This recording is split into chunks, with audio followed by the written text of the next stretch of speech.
Hi everybody, Stefan from EDC Austria here, and today I wanna give you a basic information about common batteries.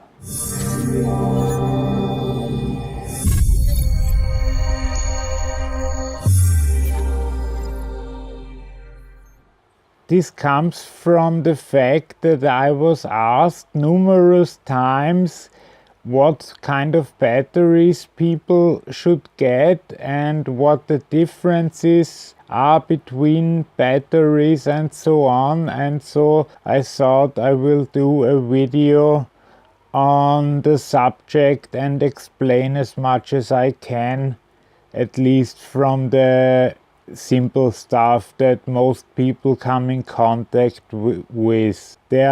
Because there are of course many other batteries that are not present here on the table, but most consumers, me included, never come into contact with them. And basically we have here AAA and AA. Here we have AAA and AA rechargeables. Here we have the lithium-ion variants of AAA and AA, although be careful with those, but I'll talk about that later.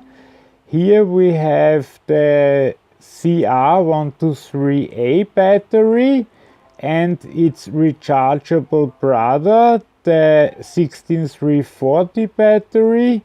And here we have a few 18650 batteries. So we'll start with the regular non-rechargeable batteries. They come in two sizes, or at least those are the most used for new flashlights and small radios, remote controls and so on. You can tell them easily by the fact that it doesn't say anything about rechargeable on it. And from the price you can usually gather how long they will run, because here for instance we have a high energy battery from a company called Vata. That's I think an Austrian or German company, but they have two other batteries which are above that, so those will produce better results. On rechargeables you always get the information of how many milliamp hours the battery has, or basically how much capacity it has. But on regular store-bought batteries there is no such info, so you really can only go by price. And in general, what is a good usage for non-rechargeable batteries? Basically, I can only think of a few, like a remote control. Usually the batteries in my remote controls last longer than the devices themselves, so I don't have to exchange them.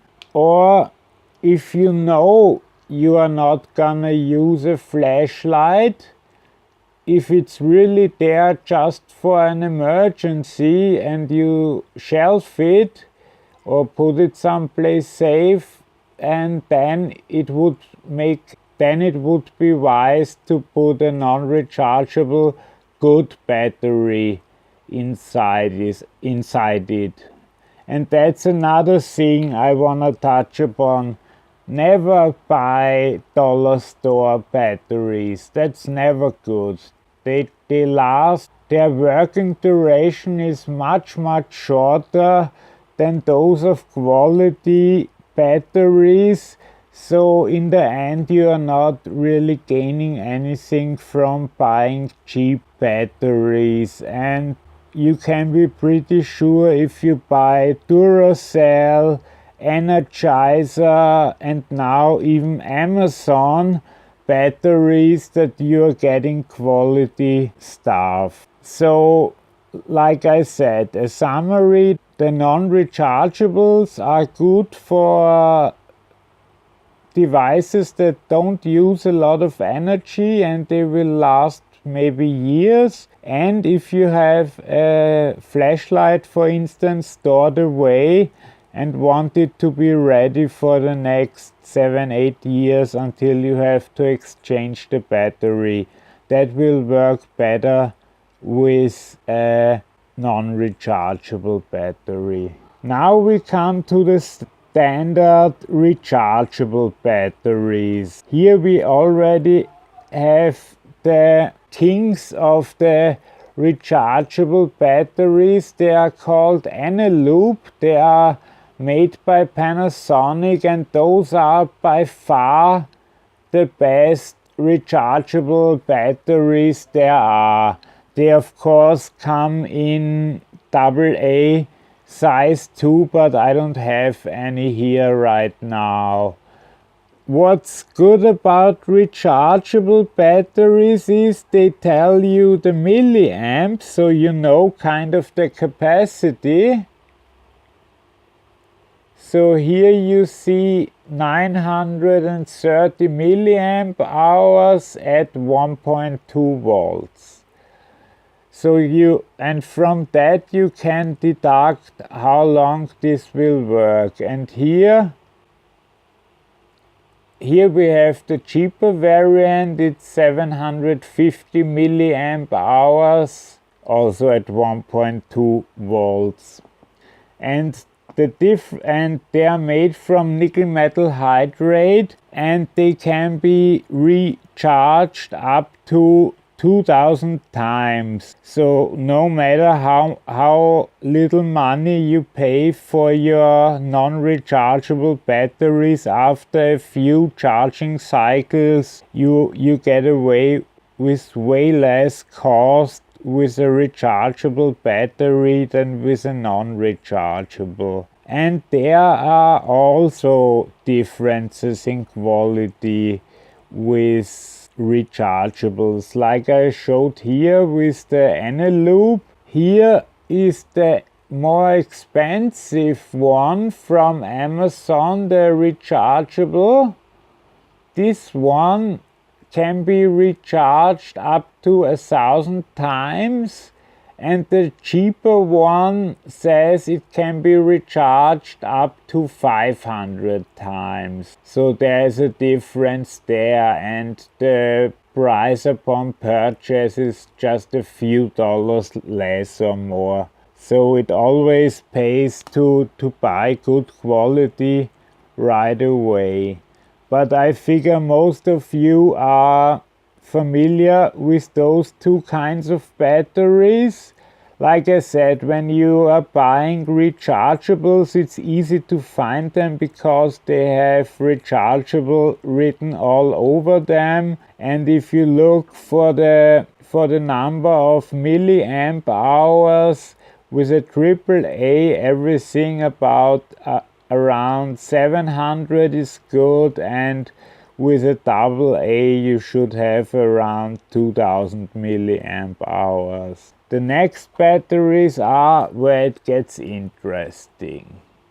These look like regular AA and AAA, but this is called a 10440 and this is called a 14500 battery. Let's take a look at this one first. If you look here, it says 10440 3.7 volts instead of 1.2 volts, and lithium-ion instead of nickel metal hydride. And it even got 600 milliamp hours, which is really good for a for a 10440. The same is with the 14500. It's also 3.7 volts. It has 750 milliamp hours, and this one comes from Olight directly. Those are batteries that are constructed for lights like this. You can, right now I have a regular battery in it, that means I get 220 lumens out of it.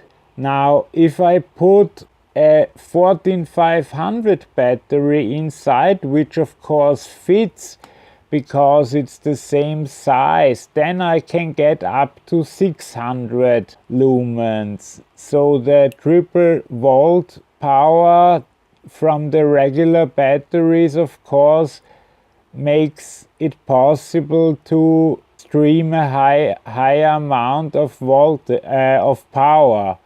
But of course they won't also run as long as regular batteries. So it's always the question, do you need short, strong bursts, or do you need constant regular light? But since you saw the milliamp hours on the 10440 were the same with the rechargeable ones from the AA, so that means if you go in the same lumen area with both lights, then they will last about the same time.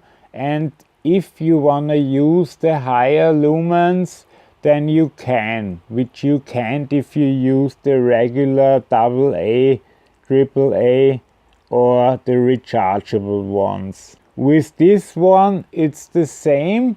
If you use the regular AAA battery, it goes up to 140 lumens.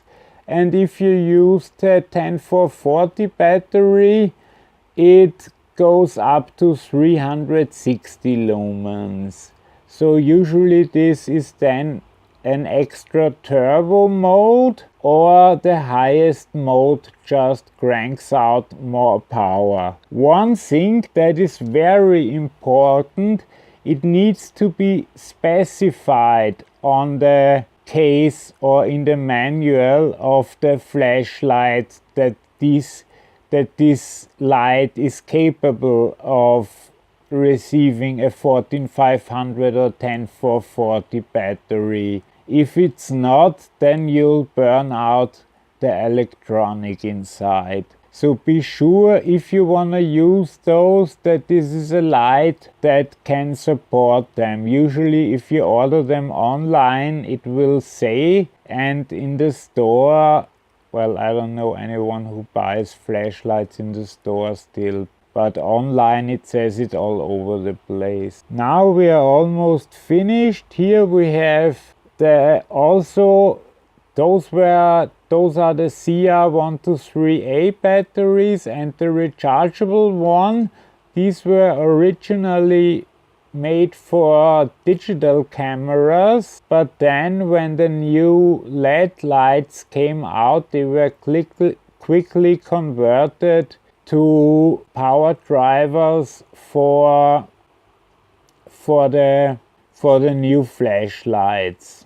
Again, in this case, the non-rechargeable and the rechargeable have the same voltage, and you don't actually know how many milliamp hours the Duracell has as opposed to the rechargeable one, but they last about the same time. Here again goes, you would only use the non-rechargeable one if you wanted to store that light away, because these batteries especially are still good after 10 years of storage, and you can use them and they have maybe lost 10%, but that's it.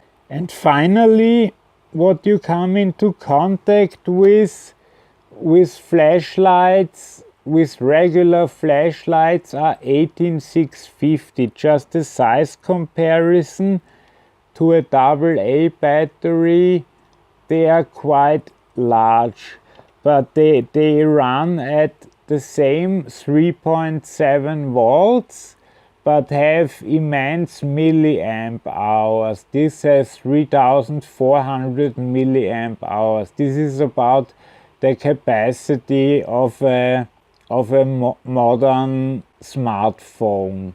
And there are also different kinds. There are the regular lithium-ion ones, And there are IMR ones, those are produced a little differently, but they are able to keep a stronger output for longer.